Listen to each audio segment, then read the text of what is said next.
This is a story about three soldiers. Private Charles Sylvester,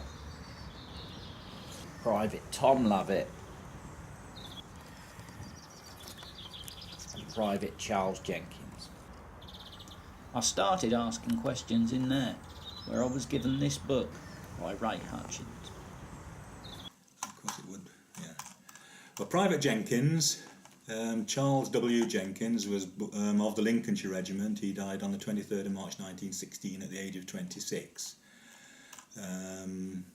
He served with the 6th Battalion of the Lincolnshire Regiment and was severely wounded in the withdrawal from Gallipoli on the 16th of November 1915.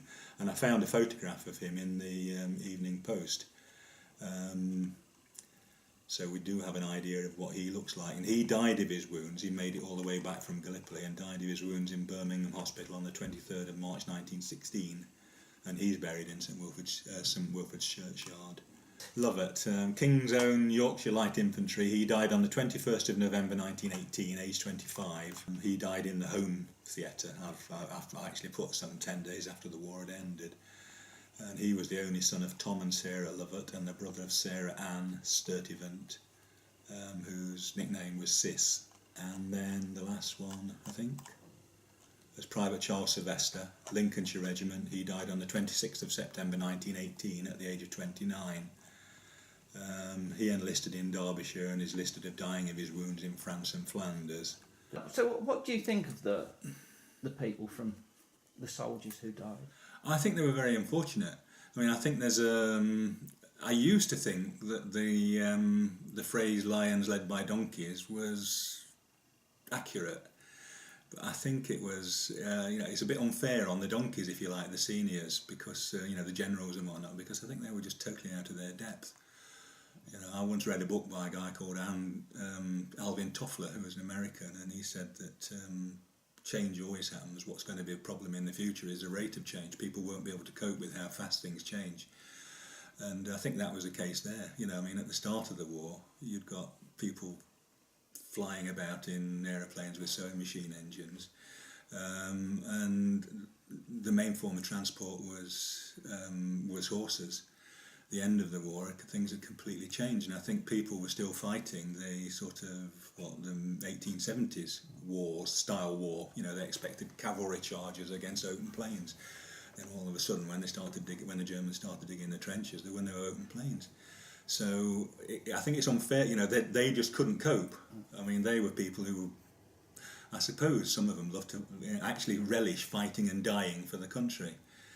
And these poor lads who got called up from the Meadows and Snetton and Bulwell, all the places where the dense populations were, they thought, I think, that they were quite willing to go and fight, probably, but they thought they'd be looked after. They thought they'd be led by people who knew what they were doing, and unfortunately the people who led them, through possibly no fault of their own, didn't know what they were doing, because they were fighting, they were doing something that had been relevant 50, 30 years before and was no longer relevant. And just to send poor 18, 19, 20-year-olds trudging across a field, and I think they made them walk into a hail of machine gun fire, which they probably didn't hear until the first of them started dropping. In fact, they wouldn't have heard it, because you don't hear the one that gets you, they say. It was just something that nobody, I think, could have bargained for. So I feel very sorry for them. I think there was a lost generation, and I think they missed out on an awful lot. You think they were all heroes then? I think anybody who volunteered to go to war was a hero, and still is a hero. The ones that do it now, and the ones that got called up, I think they might not have been heroes in that they didn't volunteer, but I think once they got out onto a battlefield, just to be on a battlefield and not walk off it, they were heroes. Very brave. Yeah, yes, and I think I think I've also come to realise that it's probably a style of person that we won't see again. They no cars, no television. They were hard men. They went down the mines. They worked long hours. They lived in, many to a house often. 2 or 3 families, even to one of the small houses. Yeah. Is that the right word, do you think? I think they probably weren't slums then, but certainly, we would regard them now as slums. I will make this quick. I'm cross-checking everything and I'm looking for new information. I start at the references. It's all alphabetical. I found nothing. Kelly's dictionary. There are loads of them. Notice the pillow? The library provide that for the books, not for me. Now, you cross-check every address on the census records. It really is as boring as it sounds, and I did this for the whole day. Yes, the whole day. And what did I discover? I discovered that every address the soldiers had lived in was considered a slum, and it was all knocked down in the 60s. I'm going to Lincoln to see Teresa Workman, the Collections Access Officer at the Museum of Lincolnshire Life. That's the Regimental Museum. Well, Charles Sylvester, he's the chap that was in the 1st Battalion of the Lincolnshire Regiment, and I can't tell you anything that is absolutely specific to Charles, but what I can tell you is that the 1st Battalion were the most battle ready and the most experienced of the Lincolnshire Regiment battalions. They were already professional soldiers when war broke out, so they were part of the British Expeditionary Force that went straight out to Belgium to intercept the Germans, to attempt to stop the war before the Germans could break through into France, which was still free at that point.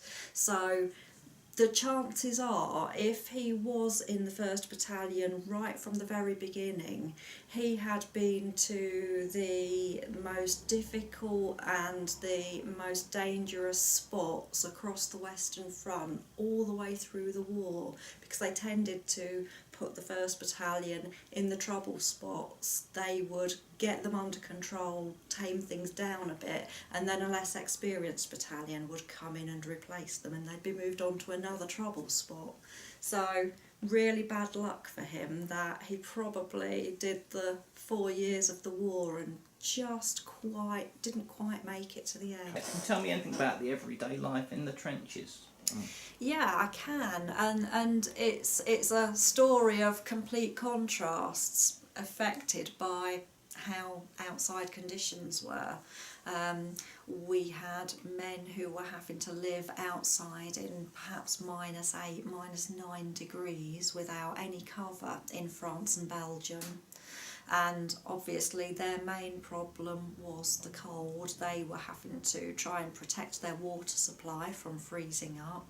They were issued with goatskin coats to go over the top of everything else to try and keep their own warmth in.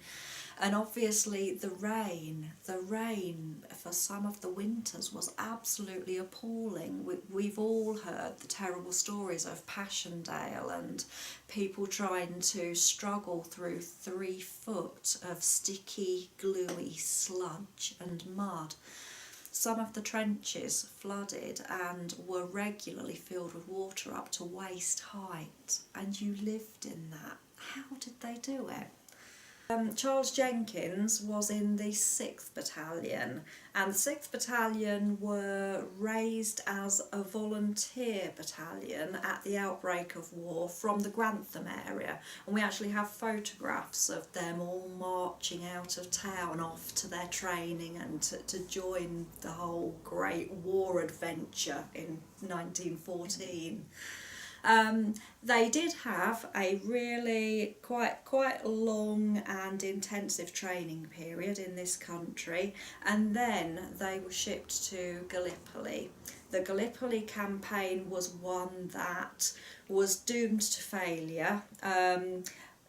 Our own generals didn't want to go in, but their hand was forced by politics. The Gallipoli Peninsula up in northern Turkey would have given control of a very important waterway which would have helped the Russians to help the war effort without having to sail round Asia.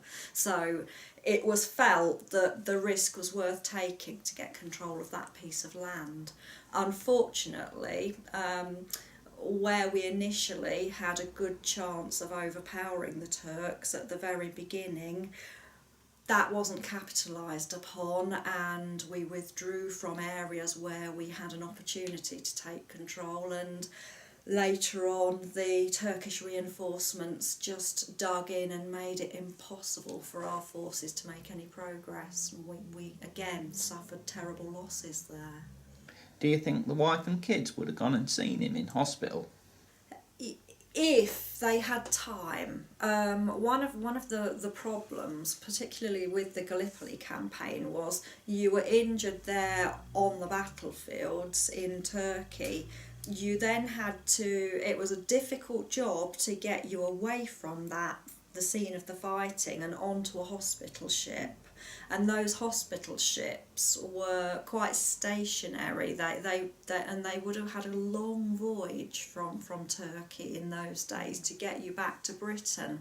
So it may be that with the confusion and the difficulty in getting mail to and from that particular campaign area, that the family weren't even aware that there was that he was injured until he was already sort of at Birmingham Hospital. So, What about their training? I can certainly tell you that during the training periods, and while they were still at home, those battalions like the 6th Battalion, who were volunteers and who were being trained up back in England while the war was raging already over in France, had absolutely no idea what they were going out to.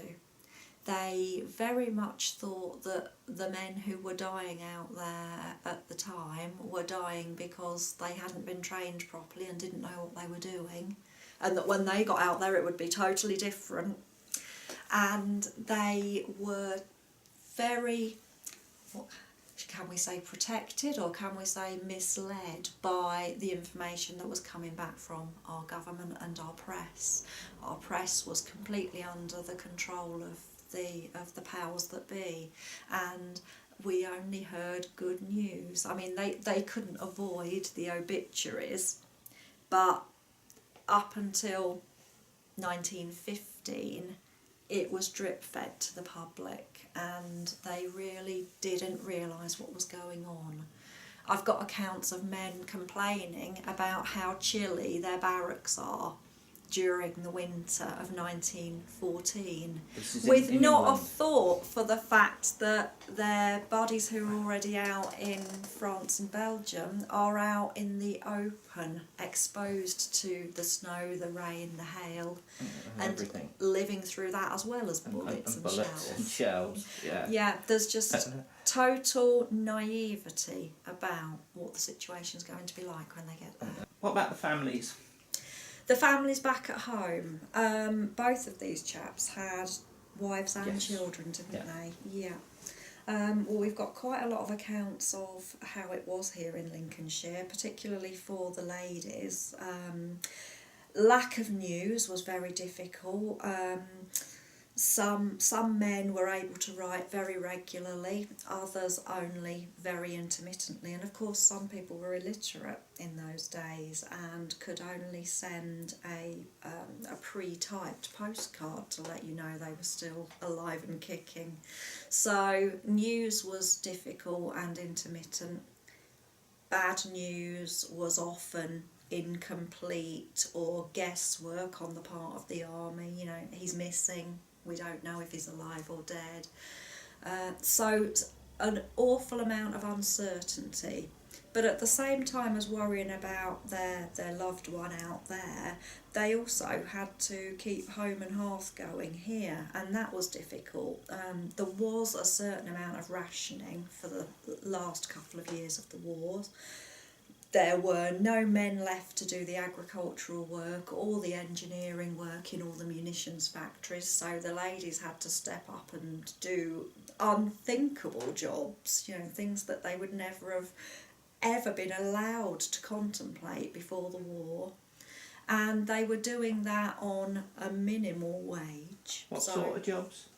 Oh, we've got photographs of ladies welding shell cases and bombs together. We would have had ladies building aircraft, and it was almost entirely ladies on the production lines for the tank. I'm going to Doncaster to talk to Steve Tagg about Private Tom Lovett. Steve works at the Regimental Museum. This is what happened to Tom Lovett and his regiment during the war. The 1st Garrison Battalion was formed in Newcastle in February 1916. May 1916 they moved to Killingholme, September Middlesbrough, March 1917 Seaton Carew. In May 1918 they moved to Dublin, Ireland. Tom was never in any action. He didn't come close to any battles in World War I, and then he died 10 days after the shooting stopped. So, one soldier fought all throughout the war and died just before the end. One spent more time wounded than he did fighting. One saw no action and died after the war finished. I'm going to let the words of the soldiers' loved ones finish this film. Jenkins, Lance Corporal. C. Jenkins, 6th Lincolnshires. Dangerously wounded at Sylvia Bay, November the 16th, 1915. Died March the 23rd after much suffering patiently borne. Age 27. He nobly did his duty, from loving wife and children. Sylvester. In loving memory of my dear husband, Private Charles Sylvester. Died of his wounds September the 26th, 1918. He will never be forgotten. Not until my memory fades, loving thoughts will always linger round the spot where he is laid, sadly missed by his wife and 2 little ones. Lovett, in loving remembrance of Private Tom Lovett, died the 21st of November, 1918. Beloved only son of Tom and Sarah Lovett, our bitter loss, his eternal gain, missed by sorrowing father and mother.